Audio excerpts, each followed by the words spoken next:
Welcome to the Rundown Podcast, hosted by Don Costante, a sports and event management expert with over 25 years' experience. This unique podcast provides an opportunity to hear from some of the best professionals in the industry. You'll get valuable insight and perspective on what it takes to deliver authentic experiences, activate brands, and most importantly, connect with audiences. All on the Rundown Podcast. Let's get started.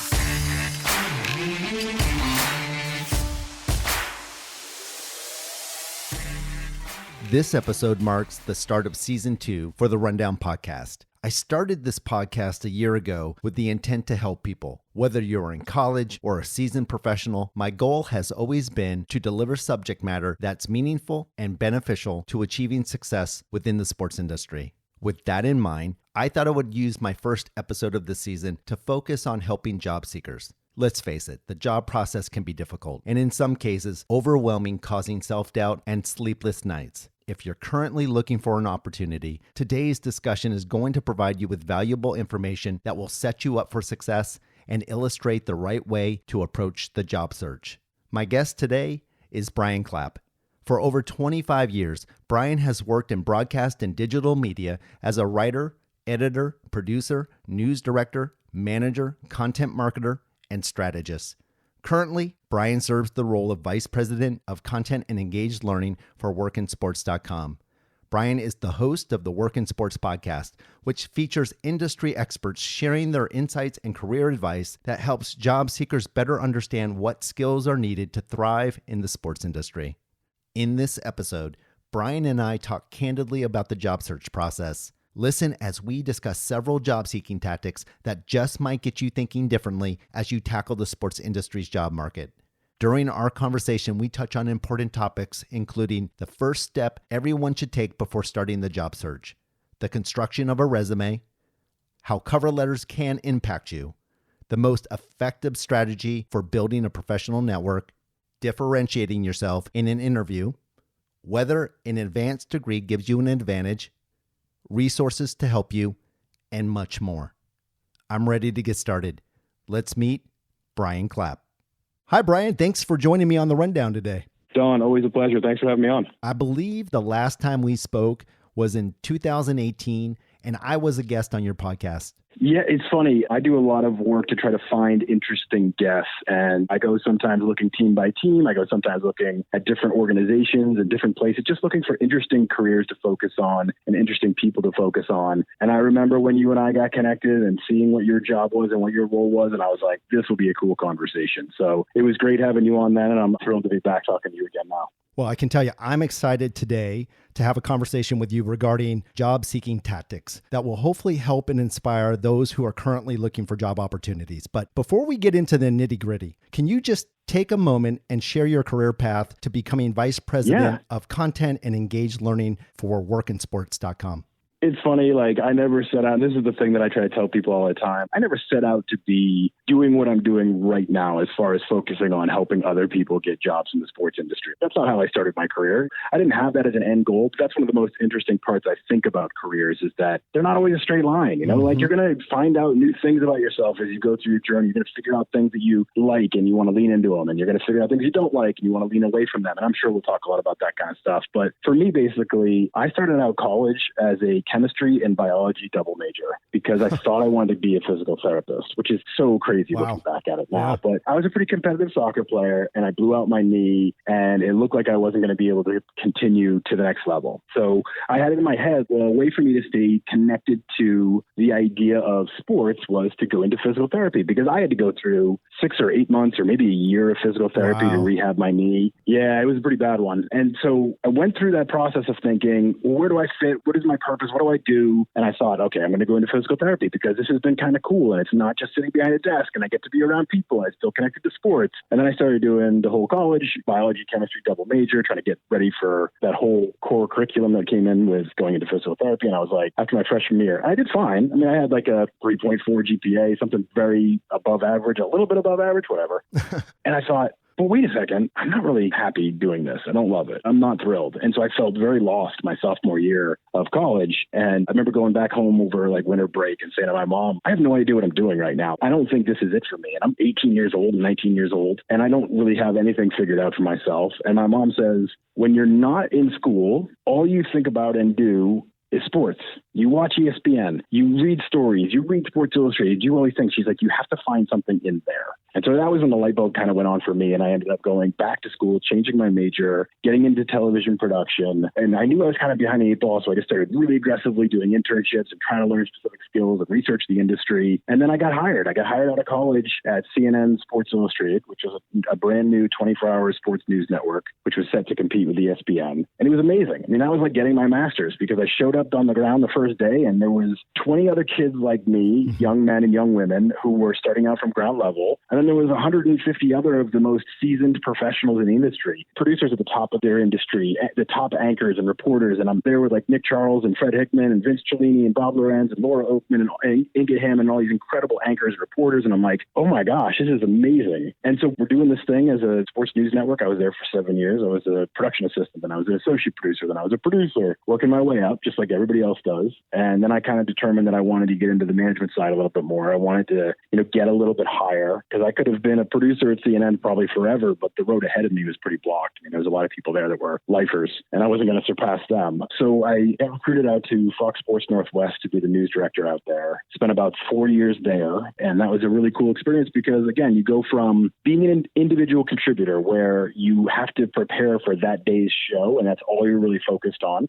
And then the next day, you do it all over again. You're producing the next show. And then you get into being in management and you have people to worry about. You have budgets to worry about. You have planning for spring training. You have planning for NFL training camps and always looking ahead. And it's just a totally different scenario. And it blew my mind in a lot of ways, but I also loved it. You go from, and you know what this is like, you go from your only focus is what's the latest news on Brett Favre or something like that, to then being like, this employee is complaining that their chair doesn't go high enough and it's hurting their back. I mean, it's like totally different world, and you're getting a little further away from the journalism. But after about 4 years, I left. I wanted to start my own thing. I just had this entrepreneurial dig inside. I mean, this entrepreneurial side. And Fox at the time wasn't doing a whole lot on the digital media side. They weren't really investing in social media. They weren't really investing in streaming. They didn't really see that as the future, and I kind of did. So started my own site. Eventually that got purchased by my current employers, workinsports.com. I've been at Workin Sports for the last 7 years and have been purely focused on career development, professional development, helping other people get started in the sports industry. And it's not just based on my experience. It's based on the hundreds of people that I've interviewed as part of our podcast.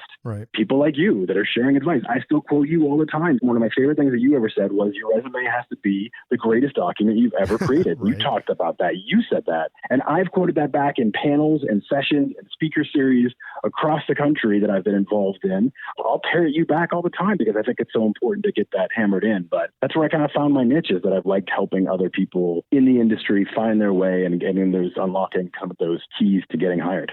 That was a long intro. I'm sorry, Don. I have a tendency to talk too much. No, I love that. I love asking that question, though, because it really illustrates that there can be unique, non-traditional paths to getting to where you want to be, that there's not just one way of doing it. And you really illustrated that. Okay.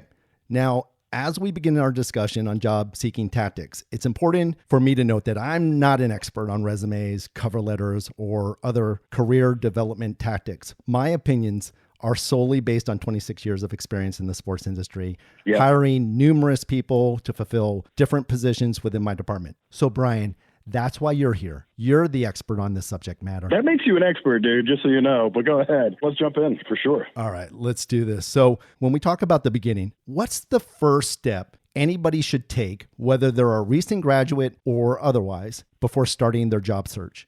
It's a really good question. And what I try to tell people a lot is I visualize a house, and that every house has essentially 4 pillars that are to hold up the roof, right? And you go through this thought process, and I like to do a lot of visualizations because it kind of helps me, articulate or to understand something. I'm kind of a visual learner that way. And I tend to look at it this way, that there's 4 major pillars to getting hired in pretty much any industry, but especially in the sports industry. And that is, you need to have the right experience and the right skill set. You need to have a network that you're growing and building these relationships. You need to have a cover letter, a resume, and a personal brand that is standout and on point. and you need to be able to handle the interview process. If you have those things comfortably mastered, you're in a really good position. So let's start at the beginning a little bit. If you're talking about somebody early on in their career as a job seeker, they're in an acquisition phase, right? Initially, all you need to do and all you need to focus on is acquiring skills, acquiring experience, and starting to acquire people in your network. People are like, oh, so what do I acquire? What do I do? Well, there's techniques to it. And what you do is you have to figure out a little bit at least who you want to be, like a direction you may have. And sometimes that fit will change. You know, you're going to have changes and moves just like I did in my career, just like you have in your career. Most people have moments of change in their career. Same thing happens when you think you know who you want to be, right? You maybe start one direction, you end up a different one. But for right now, start to get a little bit of focus into who you think you want to be. And it could be inspired by a guest that they've heard on your podcast or on my podcast or something like that. Let's just pretend and play this out for a little bit. You listen to a podcast, you the job seeker, you listen to a podcast and you hear someone who works in partnership activation. And you're like, wow, I've never heard of that before. What is that? You listen to it and you're like, that sounds really cool. Well, now the work is for you to do. You have to go through and start to research and understand, what does it mean to work in this role? What are the skills that they're demanding? Job descriptions are like an open book test. They tell you everything they want. They might give you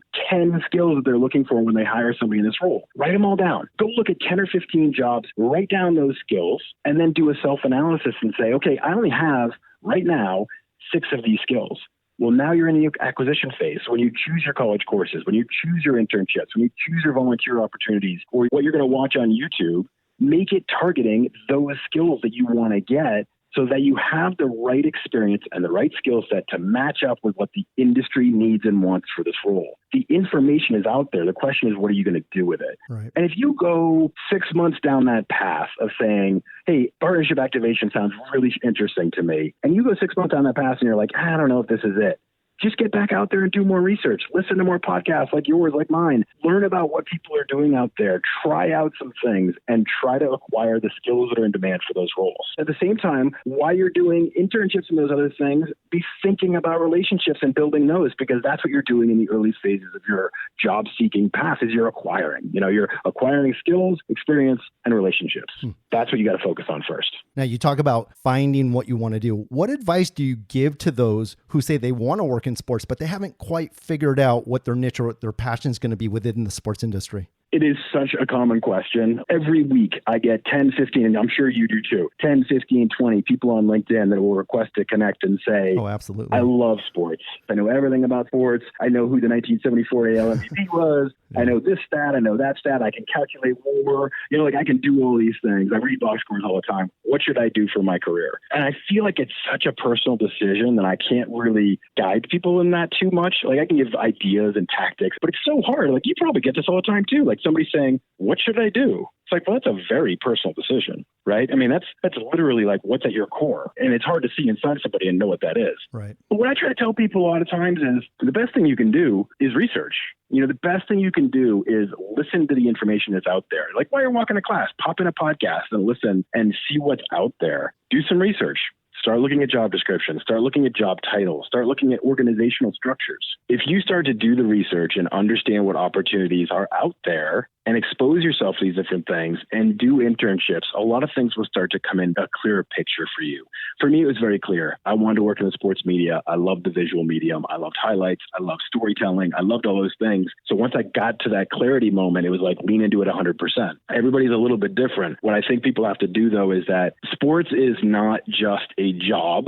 Sports is an industry, and every type of job is available within sports. So if you want to work as an accountant, you can find a job for a sports team in accounting. You know, you can work in finance or human relations, marketing, scouting, or GM, or event management, or whatever it may be. There's so many different opportunities out there. The only thing you can do is start to expose yourself to what's out there, do internships, and gain experience. And one thing I like to tell people too a lot of times is doing an internship and finding out you hate something is not a bad thing either, right? No, it's a good thing. It is. I've had people that said, I went and did this internship with an NFL team because I always had this dream working for an NFL team and I hated it. And they're like, oh no, I'm so scared now. What do I do? And I said, that's good. You figured out what you don't want to do. Imagine if you had never done that internship, you never knew it, and you went and worked for a team and you're 25 and you're out of school and you're working for this team and you hate it. It's better to know that now so you can course correct. Oh, yeah. You know? Oh, yeah. Failures, making mistakes, having opportunities you don't like, these are all part of the process and it's okay. So don't panic. when I have people calling me, I give them that advice. I also talk to them a little bit about find out what you're interested in and then reach out to different organizations. Start with your own athletic department with your university and see if you can go job shadow. And I know we're in a pandemic now. I get it. But as things open up, see if you can go job shadow, because real life experience, there's no substitute for. And getting a chance to go there, you get exposed to their philosophy. Yeah. That's so important. I mean, a lot of these young professionals have tangible experience, but we're all visual learners. And to be able to go and see and learn a philosophy, because how I do it with the Royals is different than how the Chiefs do it or Sporting KC. It's not right or wrong. It's just different. Yep. So getting exposed to that. Yep. And I always get one of two reactions when people come and job shadow with me. It's either, heck no, I don't want to do this. Or they look at me and say, you know what? I'm more energized than ever. And it gives them that clarification, as you said, before they plunge into it with 2 feet and realize that's not what they want to do. So I totally agree with you. I love that idea. And what I'd also add to that too is I think a lot of people in the sports industry right now are extremely sympathetic with young people who have their internships canceled. Oh, yeah. They're in a tough position. I know a lot of people that I speak to and talk to are extremely sympathetic to that. So it's a good time to do things like informational interviews as well, which seems very old school. But now with Zoom and being able to do that, what I try to tell people is it's scary if you're positioned as somebody's reaching out to me to do an informational interview. It's scary if it's somebody that you don't know and don't set any parameters for the discussion, because you're all of a sudden thinking to yourself, this could be an hour commitment. You start to have these fears kind of come over, like, I don't have the time for it or whatever, but I want to help. So what I tell people is when you reach out for an informational interview, understand where that person is in their season, because it could be sometimes you're better than others, and just say, I wanted to have 15 minutes of your time. I just have a couple more questions to learn about the industry and find out if it's something I want to pursue. If you put some sort of a cap on it, say 15 minutes, I think people are more likely to say, yeah, I can spare 15 minutes to talk with you and give you some insight into what it's like to do this particular job. And it's not as powerful as job shadow. Like you said, getting in there and being in there with you is much more powerful than a virtual informational interview, but it's a good start too if you can only do that, to do some informational interviews and start to learn firsthand what other people are doing in the industry. No, I love that. I think the fact that you said Zoom, having that eye contact, even for 15 minutes, you have an opportunity to make a connection and you can leave a lasting impression on that potential hiring manager. That's exactly right. Yep. Let's shift gears now into resumes. And I know this is one of those topics that if you ask 10 people for their opinions on how a resume should be constructed, you'll get 10 different answers. Yes. Yes. That being said, I'm sure our conversation between you and I will probably be no exception. But having different points of view is okay. What's important to those listening here today is that they take it all in. They decide what's right for them and disregard the rest. So my first question for you pertains to the construction of a resume. Yeah. The principles in the construction of a resume that are being taught to students today have remained the same since I was in school 25 years ago. Yes, sir. The idea that a resume should not exceed 1 page and only provide an edited version of experience, just enough to provoke a hiring manager to call and want to learn more about you. What are your thoughts on this approach? Okay, so first off, I'm 100% with you. It's funny that we might be totally in lockstep on this, having a different point of view. But I will say this. I did a session a week or two ago at Penn State where we had this exact conversation about resumes. And I started out with the first thing they said to me was almost exactly what you just said. Everybody's going to have, it's a subjective thing. Resumes are subjective. Everybody has different things that they gravitate towards. Everybody has different expectations because it's a human most of the time. Not always, but it's a human a lot of times looking at your resume, and they're going to see things differently. So I try to emphasize what we're talking about and what you're talking about are best practices, right? It's never going to be completely uniform and hit on the perfect resume that works for everybody. That's never going to happen. But we can give you best practices, best techniques, and it's absolutely 1 page. It's funny. I have a friend, Melissa, who was the director of social media for the MLS, worked with the Pittsburgh Penguins, worked with the New York Jets, worked with the Tacoma Rainiers, and one other team. So she's worked with 5 teams. She's like 10, 15 years into her career. She has all these accolades, metrics, awards, and all that sort of things. And her resume is 1 page.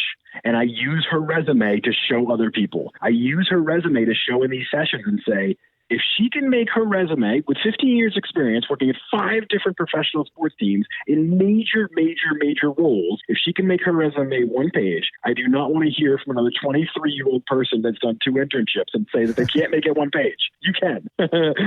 So everybody out there, make your resume 1 page. Every person in hiring wants that. Condense, and be willing to be flexible. Don't have just one version of your resume. Getting a job is work. It really is. It is hard work, and you have to make sure you cater your resume to the job you're applying for. And I'm sure we'll get deeper into that, but there are a lot of best principles that go into it. You know, as you talk about that, I think this is one area where I do have a different perspective. Oh, good. I'm one of those managers that all of the resumes, when they come in, they don't go to my HR person. They come to me because I'm going to have a better idea for what you need as to what I need and what I'm looking for. And I can tell you that when I look at resumes, one of the things that I'm most concerned about, and I think it's a disadvantage for young people when they're coming out, when they're being taught to edit down their resumes, they eliminate things that are potentially trigger points. They're picking and choosing what they deem to be important based on the job description that they're looking at. And a lot of times they choose wrong. Yep. And I think that in the case of like Melissa, as you mentioned, that's phenomenal that she's able to condense that. But I think in that decision of condensing, there were things that she probably had to make a decision on at some point to say, I'm not going to put that in there because I feel like I have enough. But that just might be something that could have been a trigger point for somebody to actually want to pull that resume and talk to her. And the thing about it, you know, I talk about this all the time. When I was in the NBA, Major League Baseball, we don't not hire somebody because their resume is 2 pages. No. We don't hire them because they don't articulate the skill set within their resume. I've seen some really great one-page resumes. Yep. I guess where I'm trying to go is I'm one that it really needs to be more of a true reflection of their work history. I encourage kids,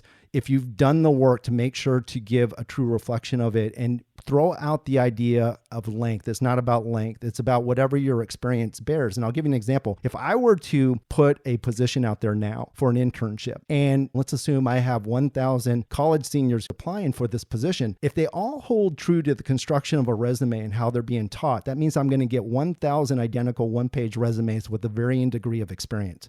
And in today's world, I argue that we're not looking for conformity. We're looking for people who stand out, people who can scream off their resume that not only can they do the job, but here's what I can do for you. Oh, yeah. And I think that when they get this mindset that they're supposed to edit down and pick and choose what they think is important, a lot of times I think they choose wrong. That's kind of the mindset that I've kind of shaped over the years. Yeah, no, I don't disagree with the idea of if you have a lot of experiences and you have a lot of valuable skills, don't feel like you can't include them. I'm saying essentially, I see a lot of resumes that'll be over a page and I look at them and say, this didn't need to be over a page. No question. And there's a problem a lot of times with editing. There's a problem a lot of times with highlighting what's most important versus just something that you did. There's repetition. There's repeating things from role to role. It's like I'll see something where a marketing coordinator and then it became a senior marketing coordinator or whatever. Right. So there's a small increase and yet they repeat a bullet point in each one because they did it for both roles. And I'm like, no, now you're being redundant. Right. So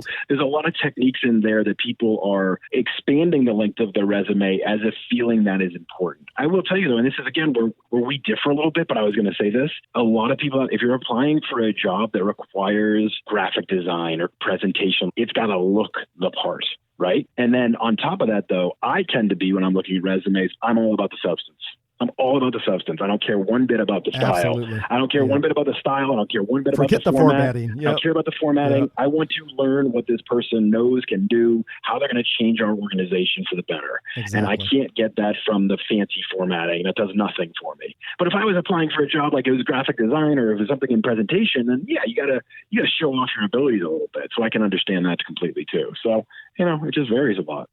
No question. You had mentioned multiple versions. How many versions of a resume should you have? Okay, so here's where I get people hating me because I spell it out this way. Because again, it becomes work. So I liken it to football. Okay, so a team, we'll use the Chiefs, even though I'm from Boston, so I hate the Chiefs. But you're, in Kansas City, so I have to play for the host. I love it.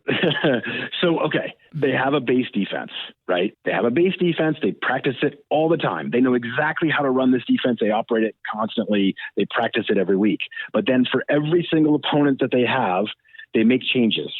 They change the blitz package. They change the defense. They change things around to give it a different look based on their opponents. So that's one. Have your base resume. It is your best possible version. But most recruiters spend between 6 and 20 seconds looking at your resume. So you have to, when you're applying for a job, you have to make sure you are putting in all those best facts and highlighting them and top loading them. So in one version of your resume, something that's a bullet point 4, you might move up to bullet point 1. I'm not saying you're making wholesale changes. You're just making sure all those things get noticed. On one version, on your base resume, you may never have included that you know Photoshop because it's a skill that wasn't applicable to a job. But then you see that this job really would love you to know Photoshop. So you're adding that in. You have to take this as an effort, like a sport. Like you are competing for this job and you want to make sure this version of your resume is really, really applicable to the job that you're applying for and the skills that you have for that role. I was just speaking last week with John Ferguson, who's the VP of People and Culture for Monumental Sports, which is the Wizards, Capitals, Mystics. It's their whole ownership group. Right. And he was saying the exact same thing. He's like, I don't get to spend tons of time on each resume. I need to know because we're filtering a lot too. We'll get 1,000 applicants for a job. We might do a filter that says, find me people that have these 10 skills or these 5 skills, these 6 skills. And that you have to make sure that those skills are showing in your resume. So you need to make sure that your best version of your resume that you're applying for this job matches up. What he also said, which I think is really insightful and everybody needs to know, is if you look at a job and it lists 10 skills you need to have, if you have 6 of them, it's worth applying for. You're close enough. You don't have to have all 10. That is their wish list. That is their dream scenario. If I find somebody that has all 10 of these skills, it's perfect. It's a dream come true. I'm going to hire them on the spot. But if you have 6 of them and you have enough other skills that are interesting and they might be intrigued by, and you could sell yourself in your cover letter a little bit and tell me a bit of a story about you, and I get to know you a little bit personality-wise, you will at least get a call back, maybe for a phone interview, maybe for a Zoom interview, and then you can really impress them with who you are. What we found, and John and I both agreed on this, was that a lot of young women who are applying for jobs assume they need to have all 10 of the skills there. Oh, right. And a lot of young men that are applying for jobs assume if they have 2 of the skills, that's good enough. And it really is a gender decision. Wow. That a lot of young women tend to be extremely particular and say, they wanted these 10 skills, I only have 9, I'm not going to apply. And guys are the exact opposite. They're like, I got 2, that's probably good enough, you know? And so it's just funny that way. And what I tell everyone, doesn't matter what gender, if you have 6, you're in the ballgame. Get out there. Exactly. Because really the goal here is to be in the consideration set, right? Absolutely. I'm not saying every person is going to be perfect for the role. You want to be somebody that's worth considering. And if you're worth considering, that means you get on the phone with somebody, you get a phone interview, you get a video interview, you get something. And if you get that something, that's a chance. It's a chance to prove yourself. And that's all you're looking for, right? Yeah, no question. When you were talking about multiple resumes, I was a little bit worried, but after listening to you, I definitely agree with what you're saying. I think that there is another side of it too. In addition to the resume that you have, a lot of people, we mentioned we don't care about formatting. It is about substance. But if they do these, really decorative or outlandish formatting, people got to understand if you're going to be submitting that online, that's going to most likely go through an application tracking system, which is going to mess all that up and it's not going to go well for you. 100%. It's funny. I forgot to mention that part because it is extremely vital. The part that people usually end up getting mad at me at is because then after saying that, where you need to customize each resume for the job, I tell them, oh yeah, and by the way, you have to have a whole nother version. Right. Yeah, you have to have a whole nother version that's for applicant tracking systems. Because if you apply for a job online, chances are it's going into an applicant tracking system. And as you said, the first thing the computer system does is strip out the formatting. And so if you have columns where things are, your information displayed, in a left column and then a right column, the computer system reads left to right. Left to right, yeah. Left to right. And so it jumbles your sentences and bullet points and information based on left to right, not up and down through columns. And so it gets very confusing for the system to understand you. And then when it gets handed over to a human, when they're not seeing that original version, it still looks like a jumbled mess because they get a parsed version. Right. So you have to make a version of your resume that's stripped down. So there's really 3 versions: your base resume, the resume that you adjust for the role you're applying to, and then a version of that is for applying online for jobs so that you can have the best version of yourself come through on Substance. And that beautifully formatted, pretty one is great if somebody's requesting your resume by email, if you're at a career fair and you want to hand it to somebody, if you're in any situation where you can deliver a PDF to somebody, that's all great. But if it's going into a computer system, it needs to be stripped down of all that and just look like an old school, boring, left to right resume. Great advice. Now, I realize resumes are subjective, but what do you believe to be the proper construction of a resume? I mean, what are Brian Clapp's must-haves for a resume to appeal to a hiring manager? So there's 2 major things for me. The third thing I always talk about is the various versions, which we just covered. So I'll just get into the other 2. Right. I'm a big metrics guy. I like data. I'm a writer by trade, right? And I speak all the time. And I know what it's like when somebody just uses powerful verbs, powerful adjectives, puffery, oversells themselves, dramatizes what they've accomplished. I want to see data. I want to see data. I don't want to see fancy verbs or anything like that. I want to see data. And every job has data associated with it. It does. If you've increased ratings, if you've lowered expenses, if you've increased Twitter followers, if you've increased open rates on emails, if you've decreased spending, there's always ways to articulate what you've accomplished with data, and that becomes real. That becomes inarguable. And I did a side-by-side of resumes one time where somebody worked in minor league baseball in sales. And then there was another person who did sales of, it wasn't vacuum cleaners, but it was something like that. It was something very non-glamorous. And this person, it might have been like solar panels, something like that. The person that sold solar panels had tons of data on their resume that they beat their quotas by this percentage. They beat hustle metrics by these percentage, and that they had more outbound calls made, and they did this and they did that. And it was all these things you read and you felt like, all right, this person's aggressive. They know how to get after it. And I like what they have to say. The other person who actually had sports experience, everything was just a sentence like, I made phone calls and talked to clients. I had lunch meetings and talked to clients. Yeah. I closed deals, and it just didn't sell them. No. And so even though this one person had sports quote unquote experience and the other person didn't, I would have hired the person that had no sports experience because their resume proved something through data, and that spoke to me. And the other thing, something that is probably not popular and is something that may be just isolated to me, but I cannot stand the objective or mission statements. It's such a waste of space. I'm in total agreement with you. Oh, great. Yeah. Okay, good. Here's the deal. Most people have no idea how to write them. They write something that says something like, I want to pursue a career that aligns with my college major in marketing and my experience as an Right. intern at this place. And it's like, that's great. That's what you want. What about me? I'm the one hiring. What do I need? What can you do for me?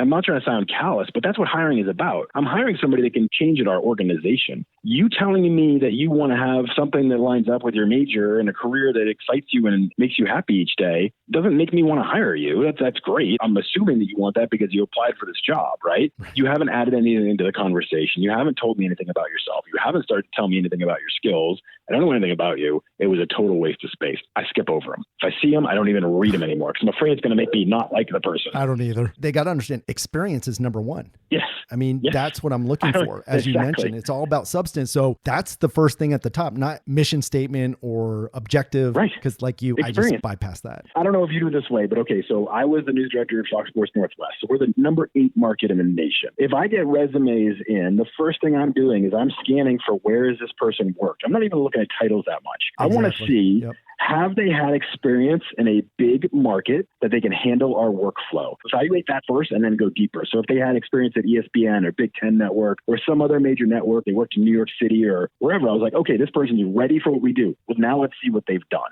So that was like my first filter or phase. You, same thing. You're working for the Royals. I'm not going to hire somebody that's never lived in any kind of pressure cooker situation, right? Yeah. You want to see that Yeah. they've got some experience in a high pressure situation that can handle this. And so a lot of times you're looking at that first. I want to see experience. I want to see if experience, high and mighty, top line on the resume. What's next though? Outside of experience, what's the next category? What are some of the categories that make up the construction of a resume that should be in there? I guess people do skills profiles, but I think that's better when it's worked in contextually. And I never really like to see just a list of things you can do. I guess that works if it doesn't fit into the other places in your resume and you just want to put a bunch of software or things that you're familiar with. That can be okay. I don't love it. It feels like fluff. Basically experience. Yeah, it's like I'd rather see you tell me. Just give me the experience. Tell me how you did it and what you used it for or how it helps you. Yeah. I'd rather see it like in context. Education at certain points becomes less relevant. Like I don't even know if I have it on my resume anymore. Other than that, I did graduate. I did go to college, I guess.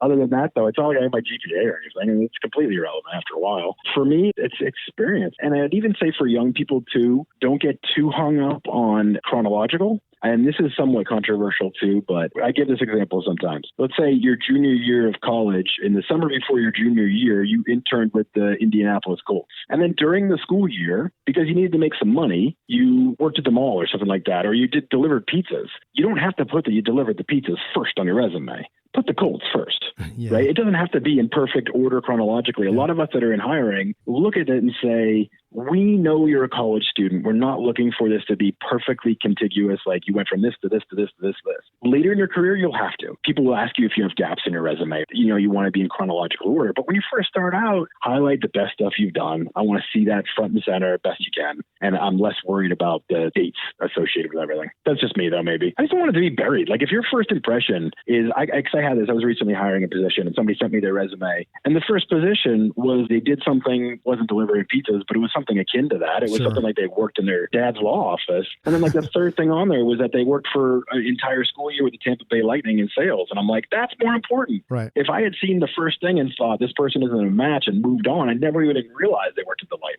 Yeah. I'd rather see that higher up in the early stages of your resume. What about at the end? Should a person include personal information such as like interest and hobbies, in your opinion? It's really interesting. I never thought so, but I've talked to 4 hiring managers lately that said they look through so many resumes that they'd love to see something that makes somebody a little bit different. Mm-hmm. And so they told me that they had one person that put in there that they had an interest in falconry and that they were training falcons. Wow. Legitimately, like really, they weren't just making it up either. Yeah. And they were like, okay, the falcon guy, I want to interview them. And it was just funny. Like I never even thought of that. I never even had considered that, but I've heard it now on 4 different occasions where people have said, giving me something that makes you stand out for a different reason is kind of cool. And maybe there's a way to work that into your cover letter too. Yeah. But if not, I mean, hey, I guess it doesn't hurt, like what other interests, as long as they're actually interesting. No, absolutely. I think it just gives an employer an idea about who that person is as an individual. Yeah. And most importantly, are the activities in which you're actively involved in, are they demonstrating that you were able to develop and demonstrate your transferable skills such as leadership, event organization, financial management? Totally agree. But people need to be specific about what they did while participating in these activities and avoid that laundry list of just organizations, because that's what ends up happening at the end. They just list a bunch of organizations. It doesn't mean anything. Exactly right. Exactly right. Yep. Okay, let's move on to another question. What's your view on people providing unsolicited work examples or portfolios with a resume? I like it. I was talking with Maylin Vu, who is the Cleveland Indians Director of Talent Acquisition. And she said, just like you, this is the problem I have. I do so many of these podcast interviews, or I interview so many people that there's so many things running around in my head that experts have said that I always just spit them out whenever I'm talking to somebody else. But Maylin always said, and it sticks with me, that your resume is two-dimensional. It's just a sheet of paper. It doesn't tell me the essence of who you are. So anytime that you can expand upon that story and let me know more about you, which gets into, like you said, with the other interest things, but also seeing some of your work products, seeing some of the things you've done. Brian Killingsworth, CMO of the Vegas Golden Knights, okay? Mm-hmm. He told me he got a resume one time where the person had done an entire research report, included along with it, on why Vegas should get involved in having their own esports team. Wow. And it had data associated with it. It had tables associated with it. It had all this research. And he said, hired the person on the spot. Wow. I knew that they were special. I talked to Louis Polis, who works for the Philadelphia Phillies in quantitative research and analysis, and something that was way over my head. Dude was way smarter than me. But anyway, he told me about how when he was in college, he sent the research report to every Division I baseball team, doing a full-on quantitative analysis of their team to explain where they could be better and how he could help them. Mm-hmm. And it helped him get his first job working at UAB for the Division I baseball team. Yeah. So sometimes going that little bit extra, if you've got it in you, if you've got something special that you can bring to the table, going that little bit extra and pushing it out there can really make the difference. Wow. How do you see technology affecting resumes or the way job seekers are going to communicate their abilities in the future to hiring managers? Yeah, the big thing is, like you said, the applicant tracking systems and the virtual interviews, they're taking away a lot of the personal touch of it, which I think is hard. I don't love that stuff. It's a reality. It's something we all have to adjust to. We can't just throw a temper tantrum and say, no, I don't like it. It's like, no, it's here. It exists. You have to adjust to it. But I don't like taking the personal part out of it. Hiring should be very personal. And the problem is there's so many people applying. Yeah. They have to go through some processes to get it dialed in. And so like you said, you like to go through the resumes yourself because you know the rules better than anybody else does. I do. Yeah. And I think that's great. And I love to hear that because you want somebody to have that personal touch to it. Because I don't know, I feel like hiring is the most important thing you do as a manager because it can fundamentally change your organization. Every role, whether it's an entry-level role or a high-level role, you bring somebody in who's great, they fundamentally make a change. You bring somebody in who's terrible, they fundamentally make a change, right? I mean, these things affect you for a long time. Hiring is important. It needs to focus and it needs the personal touch. Unfortunately, we're heading into a world where things are becoming more and more automated. And I don't even mean Zoom interviews, because those are great. I have no problem with those. I mean the virtual interviews that I do not love, that are you show up for a computer screen and you get asked a question and you record your answer in a minute. Yes. You don't have a chance to edit it. You get asked a question. You get 30 seconds to think about it. Then it starts recording. It records your answer for 1 minute, then stops. It's like, I stumbled, or I didn't say this right, or I meant to say that. It's like, you're not talking to a person. You're talking to your webcam, and then it's over. It's done. And it's like, oh my gosh, I hate that. I hate that system. But it's growing. It's happening more and more and more and more and more, and it will continue to. Yeah. It's too bad, but that's the reality we're working in. So what do we do then? And I think with everybody's always trying to give hacks to beat applicant tracking systems. Forget that stuff. Don't try to hack your way into a job. Get the right experience that lines up with the industry you want to get into. Yes. Make yourself, while in college, make yourself match the market and the demands of the marketplace. I got my first job, forgetting all the technology stuff. I got my first job out of college, hired at CNN Sports Illustrated, a huge network. When most people start out in Pocatello, Idaho, I started at one of the largest networks there is because I had a very specific skill that they needed. At the time, nonlinear editing was becoming the trend, and they were investing in nonlinear editing. They were changing over their entire editing system, and I learned that skill in college and on internships. And because I had that on my resume, I got noticed and I got hired. That was it. Yeah. That's the reason I got my first phone interview, and then the rest was up to me. I had to prove it with my personality, my charisma, my soft skills, leadership, all those other things. Right? I had to pass a sports quiz, all those kind of things. But the reason I got noticed because I had the right skill. Yeah. And I talk to hiring managers all the time about this. Forget about trying to beat these systems. Get the right skills that they're looking for, and you'll get noticed. So important. Yeah. If you get noticed, then you can do all the other great things and make it such a personal experience. But the first thing you got to do is get noticed. Yeah. And the way you do that is with skills. To me, I hate to sound like an old man who's like, get off my lawn, but some of these systems that are just depersonalizing the whole experience just drive me insane.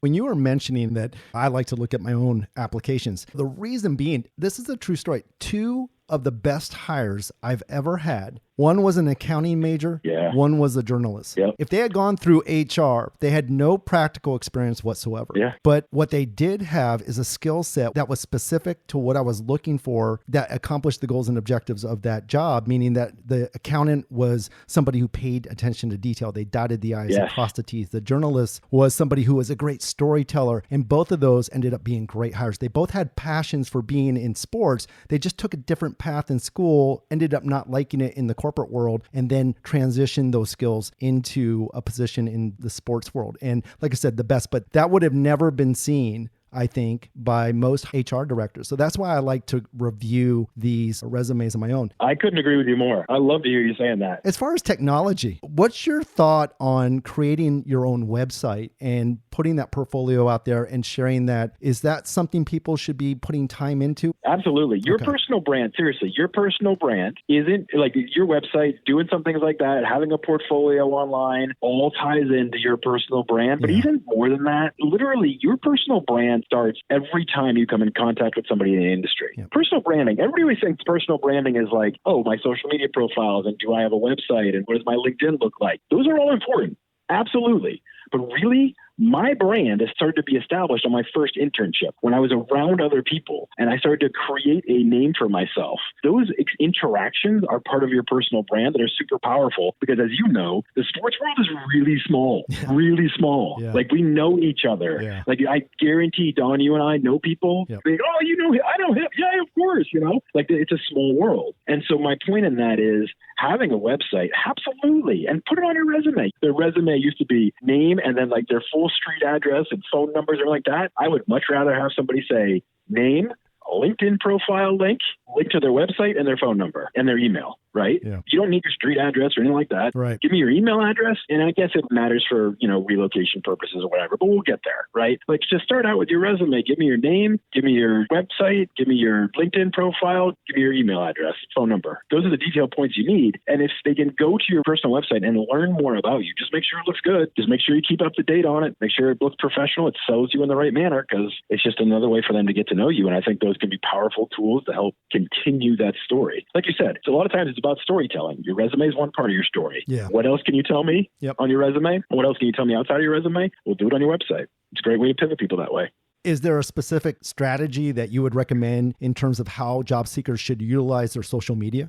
I mean, it's such a tricky one. I tend to be, you see so many people tripping over themselves with their social media accounts with this desire to be the cleverest person in the world. Absolutely. Don't try to be too cute. People try to be too cute and they get themselves in trouble. And so I'm not saying you have to be like super professional and dialed in all the time, but just think about the bigger picture of what you're saying and what you're doing. If you expose yourself to be some sort of an idiot, that's going to come back to hurt you. It has.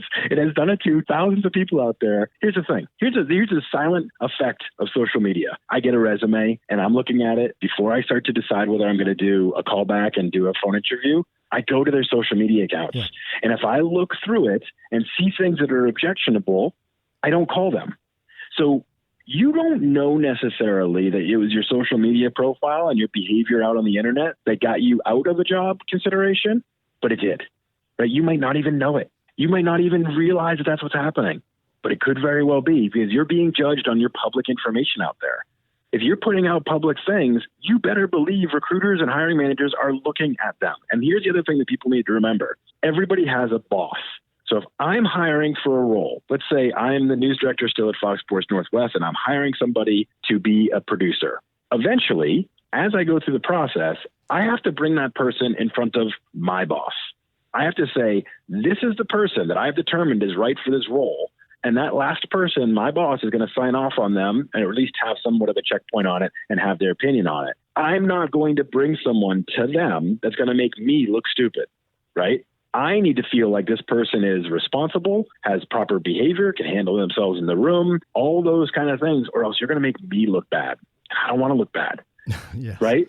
So if I see things that are questionable on your social media, if I see things where you're like spelling things wrong on your own cover letter or on your resume or whatever other materials you have, that shows me you have a lack of attention to detail. It shows me that you're going to probably backfire on me. And you might not even know it. You might not know that's why I didn't choose you. You might email me afterwards and be like, oh, I thought we really hit it off. Why didn't I get the job? And I might not be able to respond to you because HR won't let me, right? They don't want me to have those conversations. Yeah. They don't want me to follow up with people because it could get us in trouble. So you just don't even hear anything. You don't realize you're missing out on opportunities because of the stupid things you said on social media, but you are. So just be smart about the way you present yourself. Your brand is all you have. Like we've always said, you and I are from the same general era. And everybody always said, you really have people to trust you or believe in you. Your word is your badge, right? Your word is their most important thing. Now it's like your brand is just as much aligned with that. If you have a poor brand, it's going to hurt you. Oh, yeah. I was talking to Rob Alberino, who used to be with the 49ers. Yeah. He said something that really stuck out to me. When he was addressing the players, he basically told them, say it, you forget it. Post it, you'll regret it. Yeah. I, too, look at social media. Everybody does. And that's just a part of life now. It sure is. And you can't avoid it. So just be smart about it. Please take a moment and talk about why job seekers need to be smart and tactical with the jobs they apply for versus just applying for everything and anything that's out there. Why is it important to only apply for the jobs that you're qualified for and that you're actually interested in? It's a really great question. As a matter of fact, you hit on the two key words right there. We hear from employers all the time. So working in sports, we've been the number one job board for the sports industry for the last 20 years. So we talk to employers constantly. And what they tell us is their biggest struggle is we need people who are qualified to do the job and interested in that particular job. And what I mean by that is not just interested in working for our team, not just interested in being a fan to the nth degree, right? Interested in that particular job. And they say that's the big struggle. They'll get thousands of resumes, like you said, and 10% will actually be qualified to do the job. Now, as you and I have both articulated, there's a lot of people who aren't necessarily classically trained to do the job that could be really good for it. So it's not a hard and fast rule that you have to be 100% qualified for a role, but you need to have some transferable skills. There need to be something that tracks back to that. And here's why. For one, teams don't really like, and you know this better than anybody, teams don't always like to hire people who are just really big fans. Absolutely. Because fans are distracted. Fans don't focus on the job. They're focused on everything else going on around them and the excitement in front of them. Well, when you're working a business, because the Kansas City Royals are a business, right? There are jobs that need to be done on game day and in between and amongst the athletes and whatever else. They don't want fans hanging around. That's just not what they want. When I worked in the sports media, it's the same thing. Somebody comes in, your Shaquille O'Neal comes in, Joe Montana comes in, whoever comes in, You're not a fan. You're not asking for autographs. You have a job to do, right? So most companies are, especially in sports, are very reticent about hiring fans. So you don't want to just be throwing your resume out there for every single job that becomes available, because what that says to the team is, or to any other organization is, they're a fan. They just want to work for us. What they want are people who really want this job. And I'll add one more other layer to this. If you are just applying for every single job that comes out for a team that you really want to work for, you really want to work for the Tennessee Titans, you're applying for every single job that they have that comes out. Any hiring manager is going to look at that and say, okay, so what do they really want to be? Because if I hire them for this role, and let's say I'm interested in them and I hire them for this role, are they going to be looking over at every other opening that opens up within the business? Are they just looking at this like a way to get their foot in the door so they can move on to something else in the organization? If so, that means I have to backfill this position almost right away, and they're not going to be that committed to it. That seems like more work to me. I'd rather hire somebody else. And I'm playing this dialogue out, but this is what happens all the time. If people are just applying for every job that comes available, the teams are tracking this. That's what the applicant tracking systems are for. Yeah, they're seeing how many times you've applied. Oh my God, they know right away. They know like this person's applied for 16 jobs in the last year with our organization. It's like, okay, they're just a fan and they just want to get their foot in the door and they want to get some free merch, and all that kind of stuff. They're not serious about this role. Employers want somebody that's committed to that role. They want to do that job. And they've shown the skills that line up or whatever, and they have an aptitude for it, and they have a desire to lean into it and to grow there. I tell you, hiring is hard. You know this. Hiring is hard. You're fearful you're going to hire the wrong person. Hiring the wrong person means you've got another 3 months of work ahead of you to hire the right person afterwards. Oh, yeah. It just is a big problem. Yeah. You have to be able to feel like you're hiring the right person, they're going to stick it out, and everything's going to work out beautifully for your team. Because if it doesn't, that's a problem. And so getting somebody who is just applying for every single job and isn't really serious about this particular one is a huge red flag. So apply for jobs you are qualified and interested in, not teams that you're interested in, jobs that you are qualified and interested in. And you have a much better chance of having some magic happen. Now, this next question, I know that we've identified a few mistakes, but for you, Brian, what are the 3 biggest mistakes people make when it comes to their resumes? Right. So the biggest one, seriously, the biggest one is grammar and punctuation. Isn't that the truth? I am not the AP style guy. I don't live by those kind of books or metrics or anything of that nature. I'm not super, super exacting. I think, tone can be different from person to person. So I don't get too harped up on some of those minor details. But there is a right way and a wrong way to write and to punctuate. And I'm telling you, if I see something that is clearly sloppy, it tells me this person's going to be a problem and I'm going to have a difficulty with them. We have to be double checking their work and watching over them. And it's like hiring somebody for a social media role. Well, okay, let's say you're with the Royals and you're hiring somebody to be a social media coordinator and they're going to manage our Twitter account, blah, blah, blah. And they're going to go out and they're going to publish some tweet that's going to be spelled wrong. And then everybody's going to make the Twitter account the laughing stock and be like, oh, look at that mistake, fool. And that's what happens. Yeah. You can't have sloppy materials. You can't have spelling mistakes. You can't have grammar mistakes. You got to really be super, super detailed on that. I don't like fluff stuff. I don't like colored paper or patterned paper with a background. I had somebody send me one resume one time where it was formatted into a bikini. I am kidding you not. What? I don't know why. It made no sense. It had no connection to the job. They thought it would make their resume stand out of the pile. Wow. I was at a conference one time and somebody came up to me and they're like in their 40s, I want to say, and they had gone back to get their master's and they were talking to me and I was like, oh, congratulations. That's awesome. That's really cool that you went back to improve yourself and whatever. And they're like, yeah, I'm really worried about being discriminated against for my age. I'm like, dude, you're in your 40s. It's not like you're that old. Anyway, they were like, I'm really worried about being discriminated against. So I made my resume look a little different. They showed it to me and it was formatted in a way that looked like a referee's uniform. What? And I looked at them. I didn't look at any of the substance and I looked at them and I said, no, just don't. Just don't. Oh my gosh. Because if you're going to get recognized, you're going to get recognized for the wrong reasons now, right? They're going to be laughing about you, not like excited by you. So I'm like, please stick to substance, please. And the other big one that I get, and this actually probably relates more to cover letters than the resume themselves, is cover letters are this huge missed opportunity. Most people take their resume and write it in a paragraph form and think that's a cover letter. And that's a huge missed opportunity. Yeah. I hear all the time, people are like, oh, recruiters don't read cover letters anymore. And that's bull. Like they read cover letters. They just don't like bad ones. And a lot of people do really, really bad ones. I can read your resume. You don't need to put it in paragraph form for me and just go through your entire career there. Like, give me something more. Yeah. I'll tell you this real quick. I had somebody applying to be an anchor with our station. I had their demo reel and I had their resume. So I had their paper resume, and this is how I would watch. I'd have their paper resume, and then I'd watch their YouTube clip, or I'd watch their, DVD they'd send me, or whatever it was. And this person, their name spelled differently on their resume and on their demo reel. I'm like, who are you? That is crazy. I don't know who you are. You can't even spell your name right. That's a problem. That's a problem. That's a bummer. In addition to these mistakes, what are your resume pet peeves?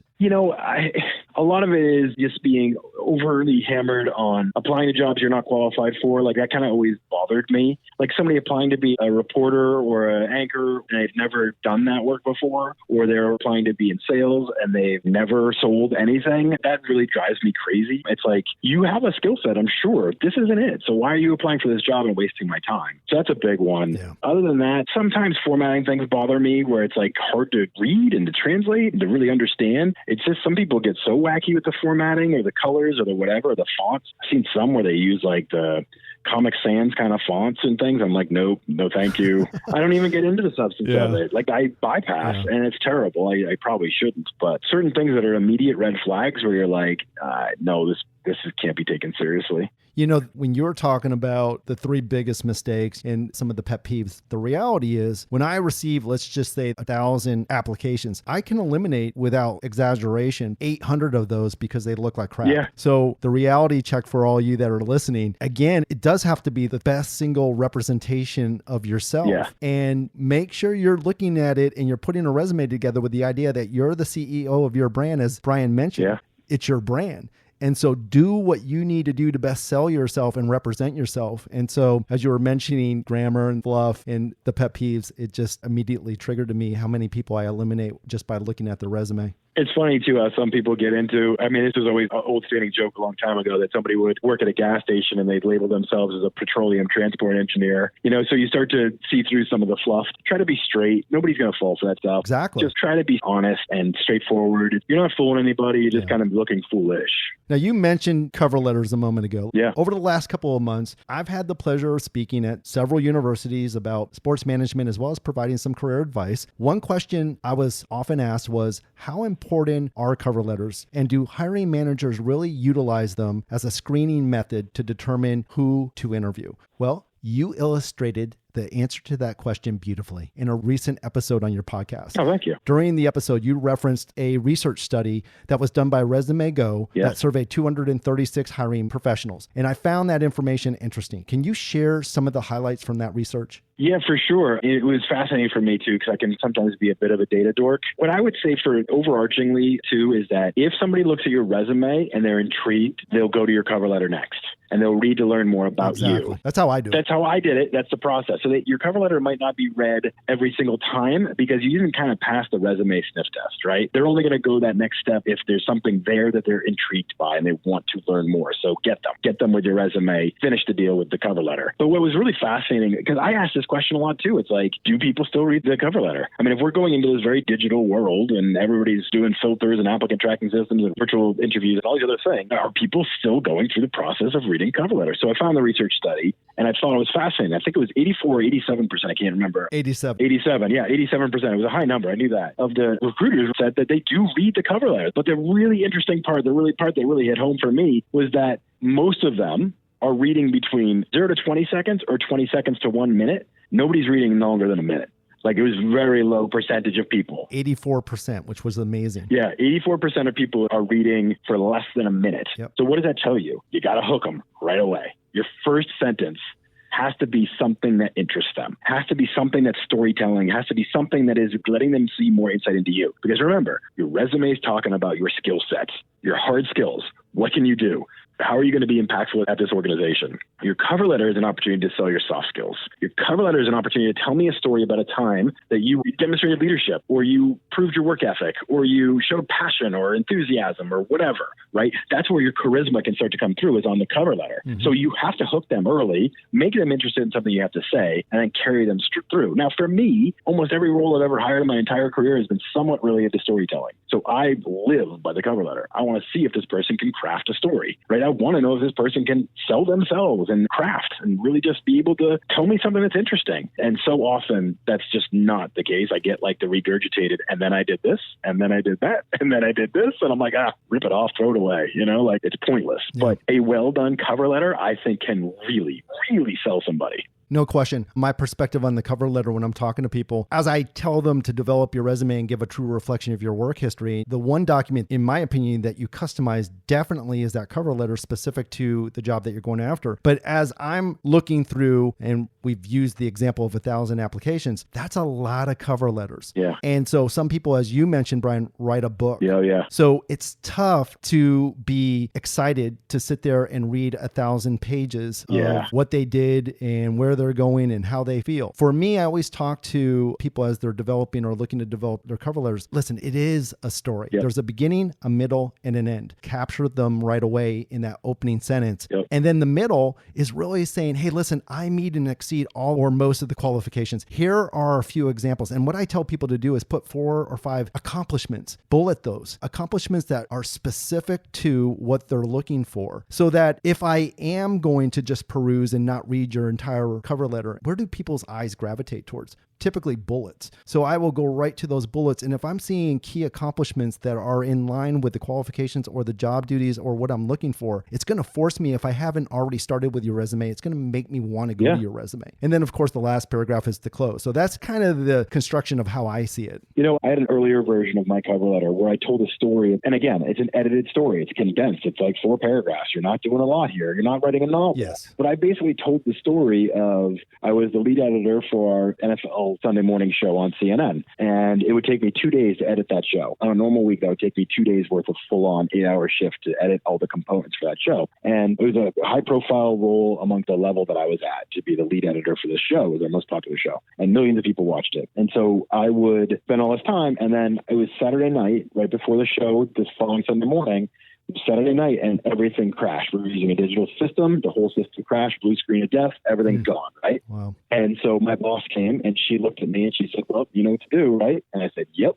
And then what she was saying without saying it was, you're staying, right? You're working all night if it takes it, because you have to get this done. The show's still airing. Nobody's going to say, like, sorry, we lost all of our components. We can't air the show today. Like, it doesn't work that way. It's going to air. And so I would tell the story, essentially. And the reason I would tell it was because I was showing that I had work ethic and understanding and passion and dedication without just listing off that I have passion, work ethic, and dedication. I was doing it, and that was a mechanism to tell my story of accomplishment and selling my soft skills in an interesting format. It condensed that story into a couple paragraphs. And it always, I'd have people saying to me, like, I love your cover letter. That's why you're here today. Or I'd be on an interview.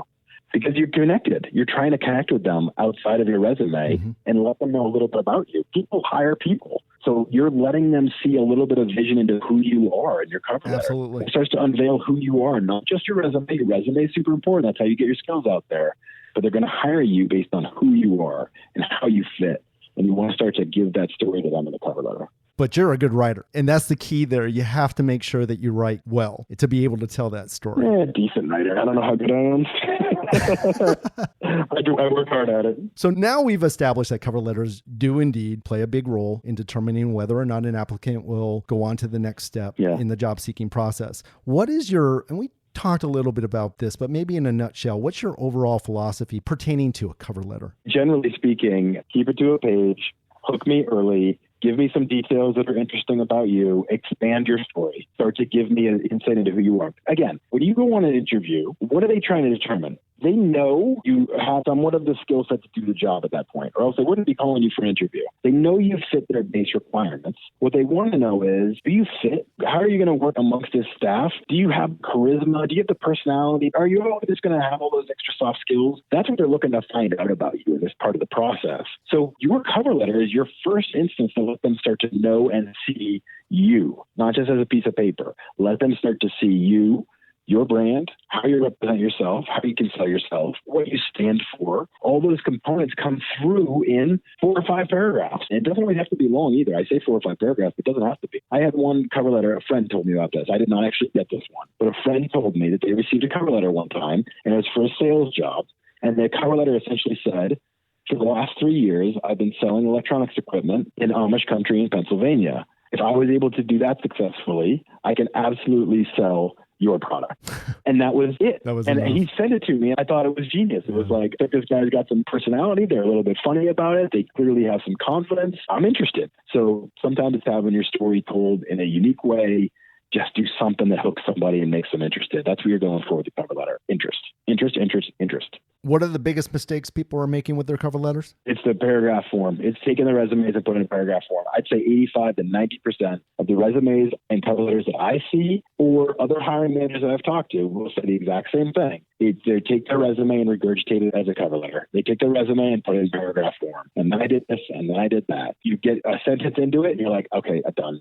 Enough. There's nothing new I'm going to learn here. You have to give me a new layer. I don't want anything on your resume to be repeated over there unless you're expanding upon it in a unique way that's going to tell me something new and better and more interesting about you. It's got to be another layer. So throughout today, we've been talking now and then about networking. Mm-hmm. Early in my career, one area that I neglected was networking. Networking is so important. And by now we all know that it can help get you hired and grow your career. Yeah. According to LinkedIn, 80% of professionals consider professional networking to be important to career success.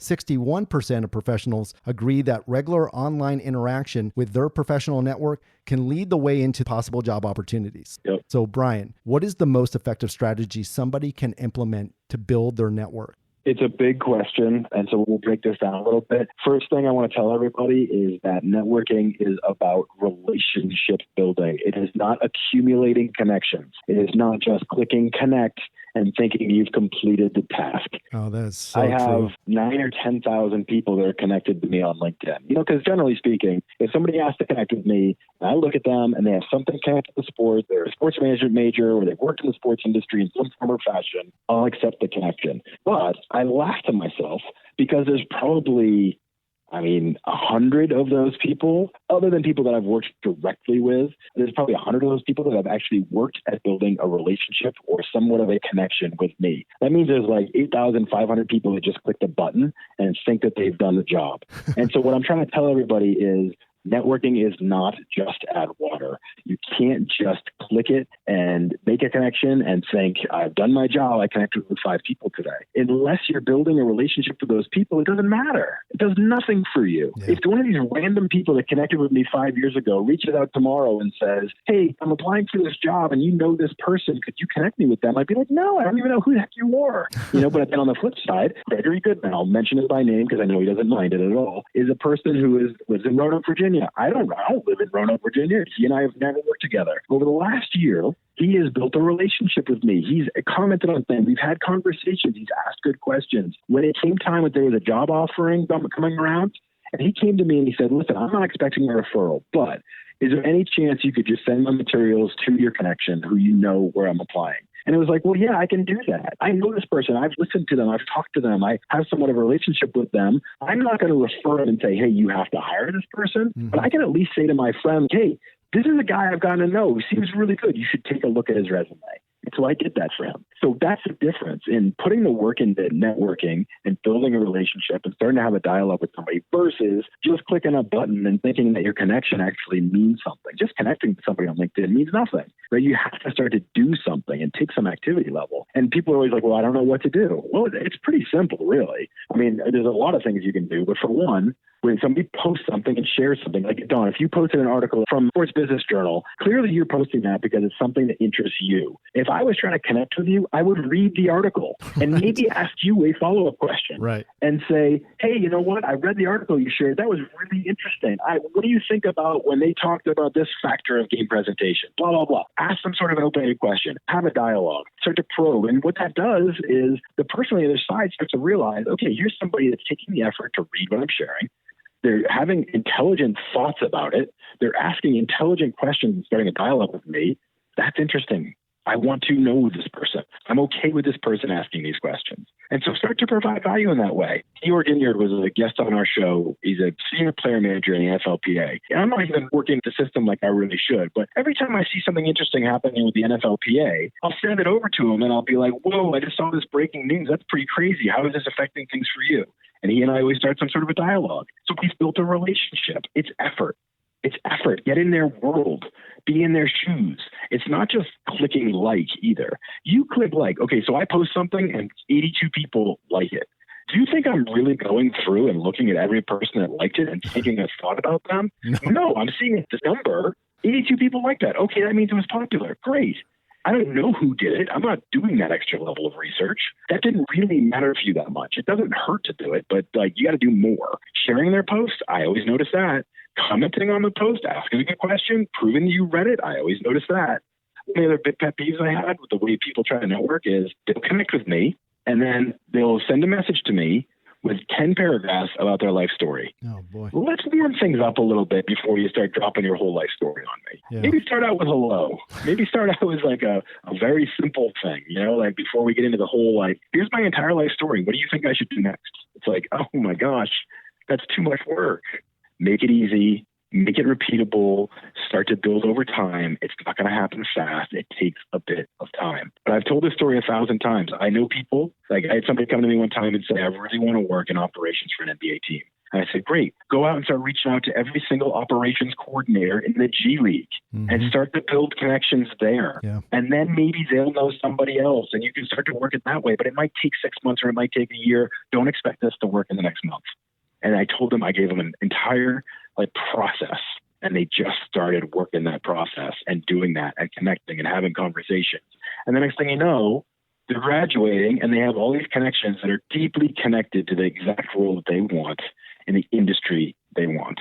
And now they've got some power behind it because they've built the relationships. Oh, yeah. It doesn't have to be 8,000 people. It has to be the best 20. Exactly. Whoever you can actually do the job with. So you talked about relationship building and cultivating networking relationships. In doing so, able to utilize those relationships to help leverage opportunities. I'll give you an example. I'm a big advocate for job shadowing. And I had a young man job shadow me 3 games in a row. 18 hours I got to know this young man. Yeah. So at the end of it, he looked at me and said, hey, listen, Mr. Costante, I just applied for a full-time job with the Houston Texans. Well, the NFL is a very tough nut to crack into. Yeah. And so I was so impressed with this young man. He came in actively listening, had great questions. I could sense that he had great character and the ability to be successful in the industry. I said, I tell you what I'm going to do. I'm going to make a call on your behalf and ask them as a favor to me and the Kansas City Royals if they will pull your resume and at least have a courtesy interview with you. And obviously, I can't recommend him on job performance. He had never worked for me. But again, it came down to character, and I thought he could be successful in the industry. Well, here's the beautiful thing, is that they did. He was one of 7 to get a phone call. Because he had job shadowed, he had seen what we've done. He'd seen the processes. He visually learned how we did things, the communication, the terminology. So when they were asking him specifics, he was able to pull from what he visualized, which made him a relevant candidate. And it moved from a courtesy interview into a actual interview. He ended up getting the job. And of course, he had to sell himself, but that's how things can work. I love that story. It's great. It's so true. And it's not an edge case. It's not like these things never happen. I like to tell people, hey, that person sitting next to you who's doing 6 internships during their college career, they're ahead of you.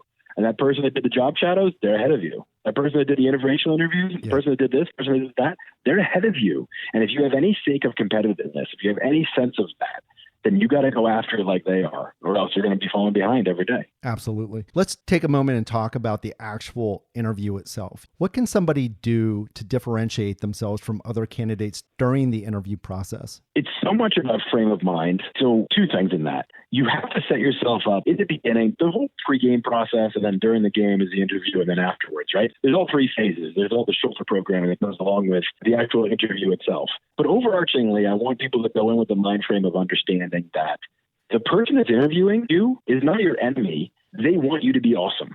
They want you to be the answer to their dreams. They want you to be the answer to their problems. They want you to be the solution. So don't look at them in a confrontational kind of way. A lot of people come in and they're like, I'm so afraid they're going to hate me and they're going to this, they're going to that. It's like, no, they want you to be awesome. So get your mind framed that way in a positive sense first. The other thing is you have to go in with confidence and understanding the charisma, and things like eye contact matter a lot.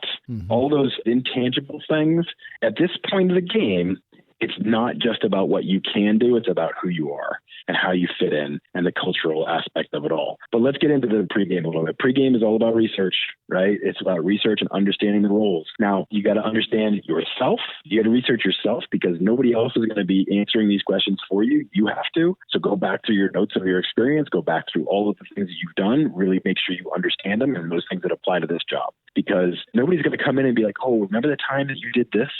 No, you have to know that about yourself. So you have to research yourself. You also have to research the job, the organization, the industry, what's happening, the trends, all those little data points. Now, you might not be asked 80% of the things that you research, but the more you research, the more comfortable you're going to feel. The more you know about the organization and how it's structured, how they make money, how they operate, who's in charge, their history a little bit, recent news, things that are going on with their job. They might not ask you any of these things. They might, and you want to get prepared for it. Overall, you're going to gain more confidence the more you know about their expectations and their structure and how they operate. So that's all your pregame stuff. During the actual interview, eye contact really matters. Smiling really matters. Not being overly nervous. I know it's a hard thing to do, but having that sense of charisma and being able to be in control in the room where this moment isn't too big for you is important. It's also not sounding rehearsed.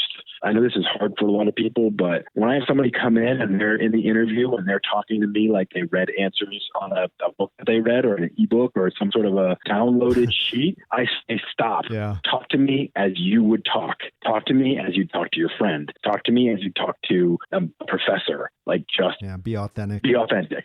Be authentic. You hit the nail on the head. That's the right phrase right there. Be authentic. You want to hire somebody that's real. And so if you're acting the part, that's not going to sell you. Right. It's not going to sell you properly. And then it's all those moments. Yeah. I've told people before, I'm interviewing for an opening and the first interview, I'm super excited because it's an exciting process. But the fifth one, I start to get kind of bored because they all sound the same. So sometimes being able to be a little bit different. And I don't mean like you're going to come in dancing or you're in a strange suit or something like that. I don't mean anything over the top. I mean, get up and go to a whiteboard and demonstrate something. Like if they ask you about an editing workflow or something of that nature. I've never had anybody do that. That'd be awesome. Yeah, exactly. I did that one time. I was interviewing at New England Sports Network, which was a long time ago. I was interviewing for the VP production job and got to the CEO part of the process. And he asked me a question. And I looked at him and I said, do you mind if I use your whiteboard? And I walked up, I demonstrated the whole thing and wrote it out. Oh, wow. He said to me afterwards the exact same thing. He's like, that's the first time anybody's ever done that. And it was a moment where he would remember me because of that thing. So I'm not saying do anything crazy. I'm just saying don't be afraid to break out of the mold a little bit and try to maybe demonstrate something in a different way or articulate something in a different way if it fits. Don't be different just to be different. Different, it makes sense in that moment, can help. And then afterwards, there is a follow-up process, right? Like every hiring manager I talk to, and I say this to them every time, I'm like, the question you get asked all the time is, well, should I ask? Should I follow up? Should I say something? There's two things that need to happen. You have to appreciate the fact the interview happened. So send them a handwritten card. I like a handwritten card. I think it shows a little bit more intent. Oh, absolutely. I think a little more intent, a little more authenticity is way better than just sending an email. Yeah. But if you're going to send an email, fine. But I'd rather you send a card. You send a card, it's even better because it usually hits them 3 days after your interview. It's a reminder point, too, to make them think about you again. But then after 5 days, you are fully within the realm of expectation to call and follow up and say, I just wanted to check in and see if there's any new information I could provide to you or if there's any new information about the role or any other questions I could answer about me, because you want to stay top of mind and that's not inappropriate to do. You know what? I'm one of those people that was always nervous to do that. People would ask me, should I follow up? And I'm like, I don't know. I don't know how comfortable I am with that. And then every single hiring manager I've ever talked to, talent acquisition managers, CMOs, whoever, does every level. I ask that question almost every time and they're like, somebody should follow up. They should definitely follow up. Absolutely follow up. And I'm like, okay, I guess you should follow up. Yeah. That's kind of the whole art of the interview process. Oh, that's great. The only thing I'd add is just make sure you come in through your research with quality questions. Because at any time, if you're starting to lose ground in the interview, you can make it up with the questions you ask. I would add too, one little quick hack in the world of Zoom interviews, which is great. Before you even set up for the interview, write down your questions you have on sticky notes and place them around your computer screen. They will never see them. Great idea. They will never see them because the webcam won't pick them up. But then if you're ever struggling in a moment where they say, well, what questions do you have for me? You can reference those things super quickly and you can get yourself on track again. It's hard. You go through an hour interview and you start to lose things or forget what you wanted to ask or whatever. That's the advantage of a phone interview or a video interview. Yeah. It's a low-level hack, but put little sticky notes around your computer to sort of remind you of the things that are important important. What a great idea. I do that now with some of the stuff that I do. See, we all do it. Exactly. You mentioned this earlier. When a candidate is selected for an interview, they have the skill set to do the job. What's now important for the hiring manager is to determine whether or not that person is a cultural fit for the organization. Yeah. That said, what recommendations, Brian, do you have for a candidate to help them showcase that they're a cultural fit? Yeah, it's all those soft skills that we were talking about earlier that need to start to come through, and the charisma, understanding the role in the environment as well. Some of your research has to go into what type of business is this? Is this a jeans and t-shirt organization? Is this a suit and tie organization? Is this a ping pong table and break room kind of an organization? Like, who is it that I'm interviewing with? Because that matters how you project yourself as well, because that matters to how you fit in culturally. So you have to know that stuff. And sometimes you can do that by connecting with people on LinkedIn and understanding if they have worked there or whatever and get the answer to those questions, or you can look at their websites and try to understand a little bit more about their culture. If they have like a wacky About Us video, that tells you something, right? So do that little bit of research to get yourself comfortable. Mm-hmm. In general, though, I think most people, when they're hiring, they want to feel like this person is excited about being here. And I think that's the thing that doesn't come through enough. So I had this attitude whenever I've been interviewing for jobs, is like, my goal is to go in and show them that this is the place I want to be and I'm excited about it. Because if you're a CEO, or you founded a company, or if you're a manager that's been there for 10 years, something like that, you have some skin in the game. You care about this organization. It matters to you. You want to bring in somebody else that feels the same way, that feels the same excitement, that feels the same energy. And so I think we're drawn to that. I truly believe that people are drawn to positive energy. And so if you come into an interview with that kind of an attitude and with that kind of a focus on having a positive sense of enthusiasm, and again, this is going to vary somewhat from organization to organization and from job to job. It might be an accounting job where they don't want enthusiasm, they want attention to detail, right? Yeah. They want somebody that's going to be really buttoned up tight. That's different. So sometimes it depends on the role exactly and the organization. But for me, whenever I've been hiring, and for most people I've been talking to who are in charge of hiring, so I'd say 80 to 90% of the world out there,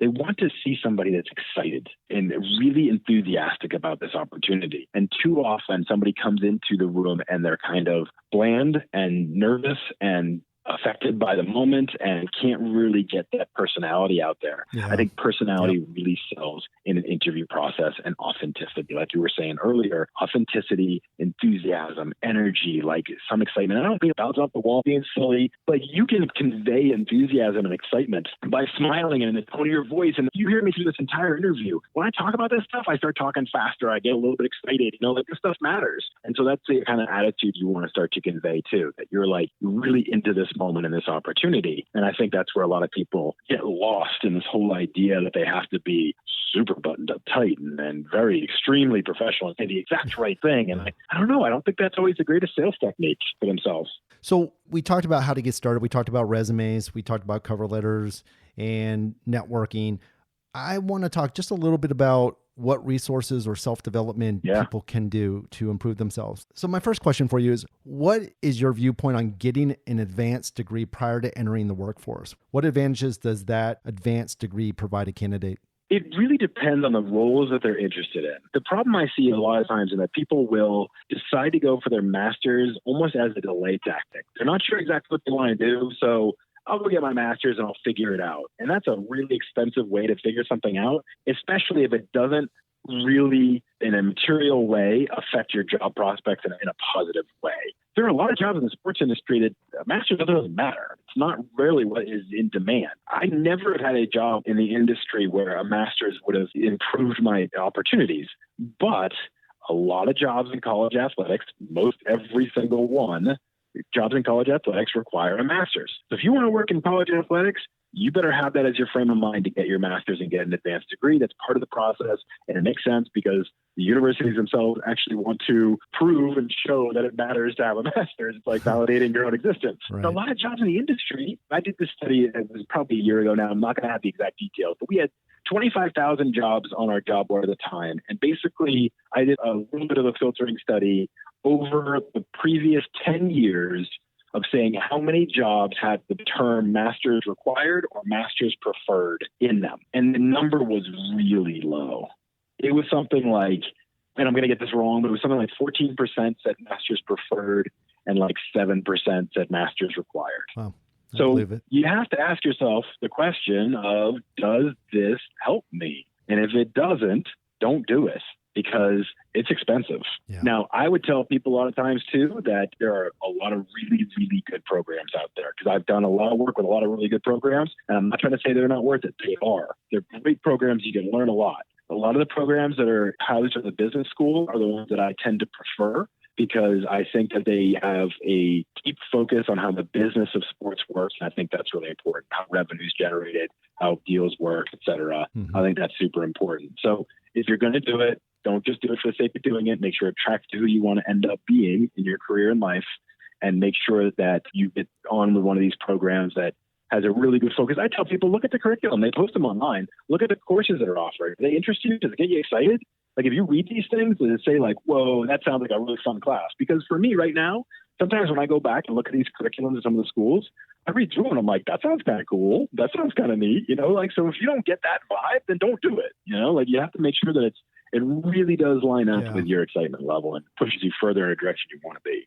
Well, I can tell you, when I'm looking at resumes, I'm not looking to see whether they have a master's or an advanced degree, or if they don't, it all comes back to experience. So I tell young people when they're asking me, should I go on and get my master's or not? I said, well, here's the reality. The reality is, I would never tell anybody if you can further your education, that's a bad thing. It's not. Right. Go ahead and do it if you can. Understand that it comes down to experience. If you go and get your master's and you're not able to continue to get experiences, whether it's internships or whatever, then those people who have graduated and in the marketplace getting an internship and then a second internship and moving on, by the time you're done with your master's program, whether it's a year or 2 years, they're going to be moving on to a coordinator. You're going to be starting as an intern. Yeah. You're not going to get any kind of special treatment because now you have an advanced degree. So I totally agree with you. 100%. I mean, I know for a fact, like, I look at it and say, my first 2 years working at CNN were like getting my master's. I was learning from the best people in the industry, the absolute best practices of how things should be done.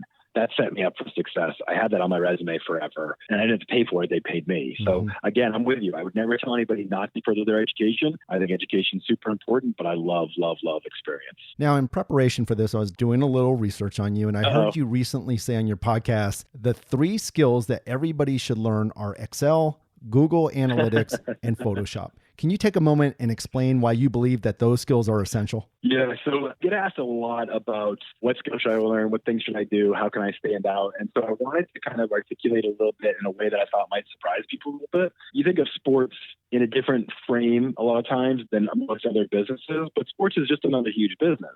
And one thing that I've learned is when I got into the industry, I've spent a lot more time working in Excel spreadsheets, especially when I got into the digital side, especially when I'm working on the website side. You're doing a lot more work on, return on marketing investment and open rates and click-through rates and percentage drops and all these kind of things. You're working a lot of numbers because it's becoming a more and more data-driven world. We are so much more focused on data information and data-driven decision models. Yeah. I'm sure you have with the Royals a lot too. You'll be able to tell fan engagement and interest and who's hanging around and doing this, and you get all these data sets back. So if you can really understand and control that information and really understand how to translate it, manipulate it, present it, super powerful to know Excel. If you're on the digital side, I don't think any of these things can really hurt you in any role that you want to be in. But Google Analytics is this free, crazy, powerful tool that can literally tell you when your customer comes in through this article, they then do this, and then they do this, submit their email over here. And 84% of people do this, and they spend 3 minutes and 8 seconds on your site each day. And it's like you get all this data, and you can start to understand who your users are, who the personas are, what they do when they show up on your site, where they leave from, what's not working for them, when certain things are great or certain things are bad. These are super powerful tools to start to understand your user. Now, that tends to be in a more digital sense, but every organization, every team, every league, every business has a digital presence. So if you understand the metrics that are used to evaluating an audience, it's really, really super powerful. So Excel, Google Analytics, super important. The third one being Photoshop. I'm not a graphic designer, but I use Photoshop. And actually, I don't even use Photoshop. I use a knockoff product that's a lot cheaper. But I use graphic manipulation, I guess is my point. I use PicMonkey. Not that they pay me anything, but it's a really cool tool. And it's like $33 a year versus Photoshop. It's, I don't know, more. Anyway, my point is, I had an interview one time with the director of corporate partnerships for Atlanta United FC. And I asked him, I said, what is a skill that would make somebody stand out from the rest of the pack? And he said, this might surprise you, but it's Photoshop. And I'm like, okay, Tell me more, I'm intrigued. And he basically went through and said, we have a graphic design team, but they are so often working on promotions, billboards, and marketing activations and social media graphics. They're working on other departments' needs, and those become higher priority for them. But I'm presenting to CEOs across this region and trying to convince them to spend millions of dollars with our organizations for sponsorships and partnerships. And I need to put together really kick-ass presentations. And if I had somebody on my team that had sales knowledge and could do Photoshop, winner. I got somebody on my team who can help me create these things on a quick pace and time. And I've expanded that conversation with hundreds of other people in the industry who always said to me, oh my God, if somebody had Photoshop skills and was a part of our department, that would be incredible. You don't realize how much we are visual as a society and as a sports industry nowadays. So much of what we do is visual, and that comes to graphic manipulation. And it can't be cheesy. It's got to be high profile, well done. You're representing these major brands. So it's one of those things that can stand out on a resume that can really put you ahead of everybody else. So those are just three things that I really like. I think are powerful tools that if you have knowledge in, it would never hurt you to know those things.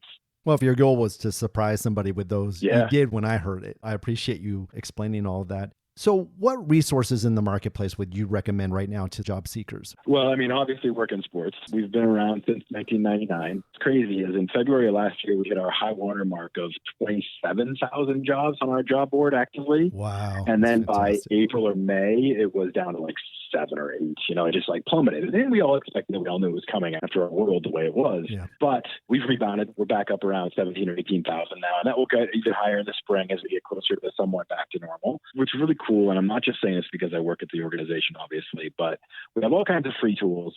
Somebody comes on, they can listen to our podcast, they can read our content, they can access some of our jobs. And that's great. We do a lot of stuff that we give away for free just to be sharing and helping as much as we can. I go out and speak all across the country. I'm in a lot of different classrooms just trying to help, right? But in addition to that, our premium members, people that are getting to the site, they have access to all of our jobs. And what's cool is if you're looking at 1,000 resumes, that's hard for you to look at and figure out who that right candidate is. Well, we feel the same way about our job board. We have 17,000 jobs. I don't expect somebody to go in and look at all 17,000.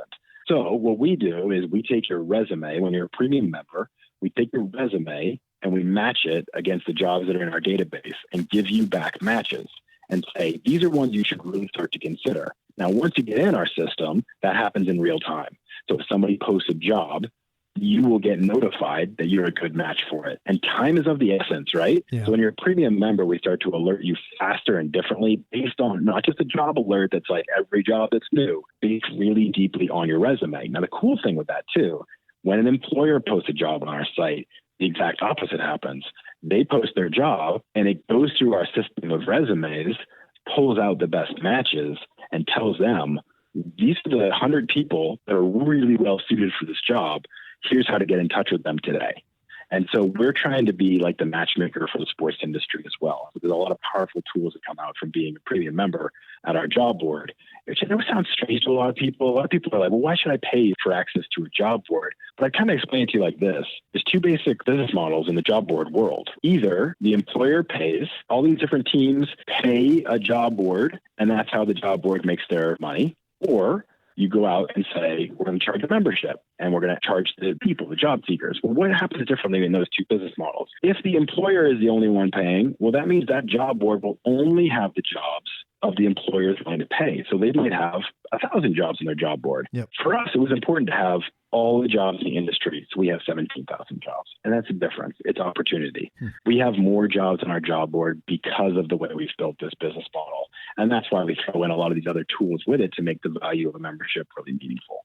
Wow, that's incredible. So we come to our final question of the day. Uh-oh. For all those listening to today's discussion, is there anything that we haven't addressed that you'd like to share? And what are your final thoughts? Oh boy, I have talked a lot, so I don't know if there's too much that I missed. I think it's really overarchingly the job seeking process is work. And I think that a lot of people are hoping on magic. There's a hope, and the hope is not really a strategy. And I think if you go through the proper steps and you say to yourself, what does the industry need? What are they telling me that they want? And getting those skills, I'm telling you, that probably right there puts you ahead of 90% of the industry.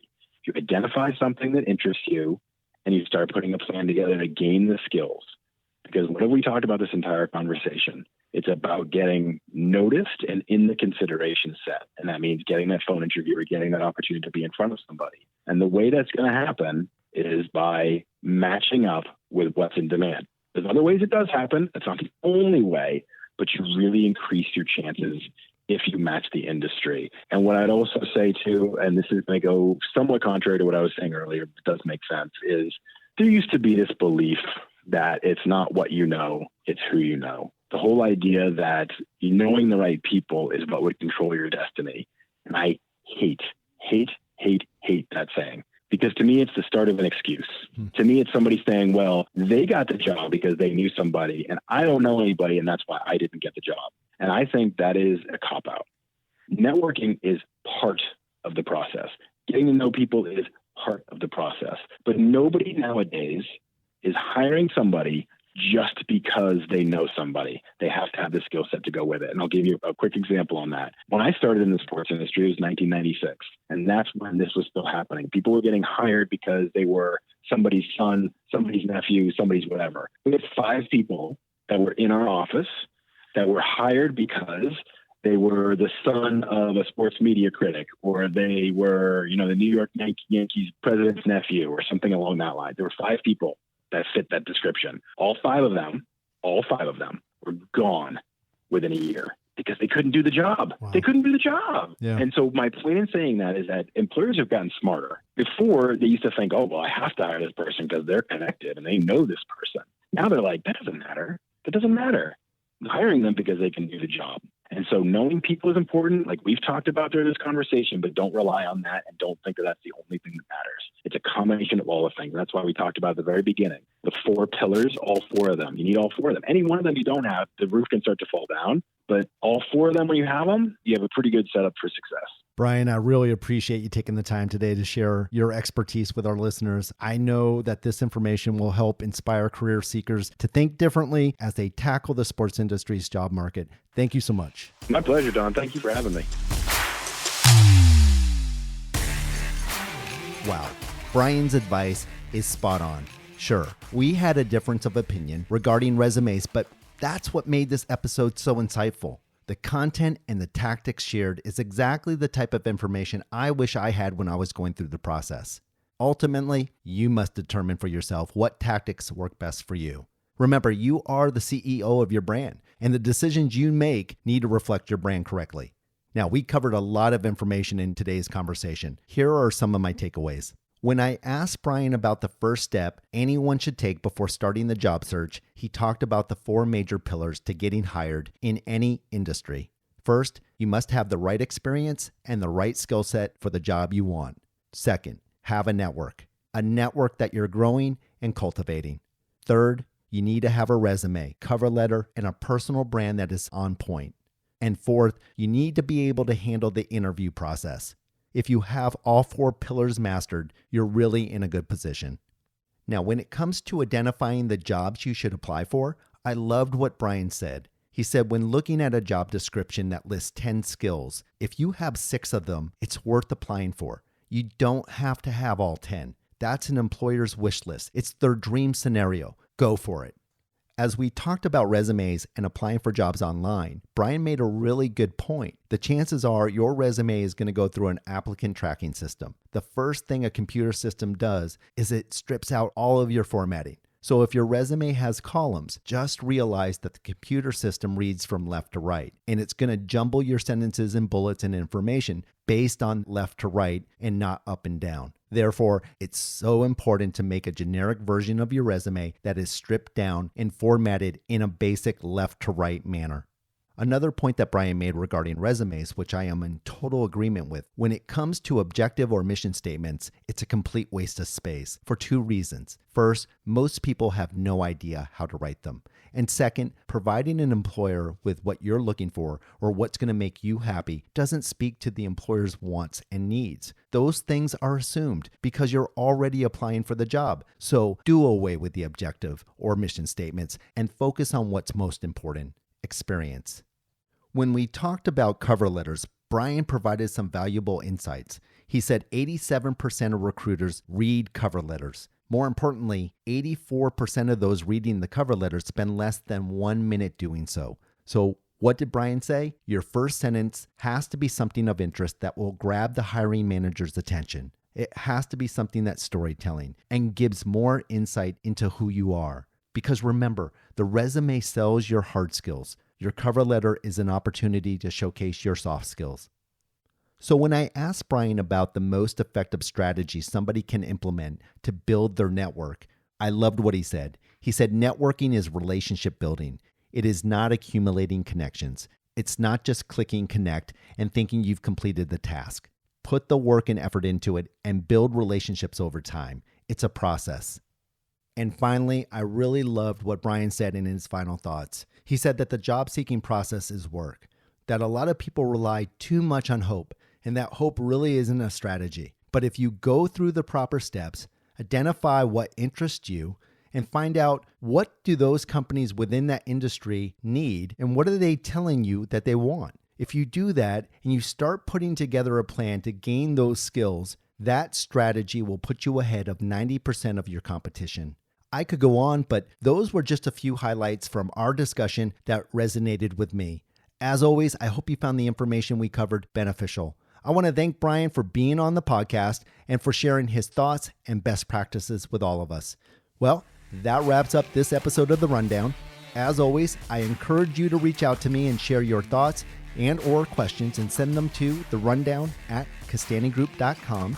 That's therundown@castanegroup.com.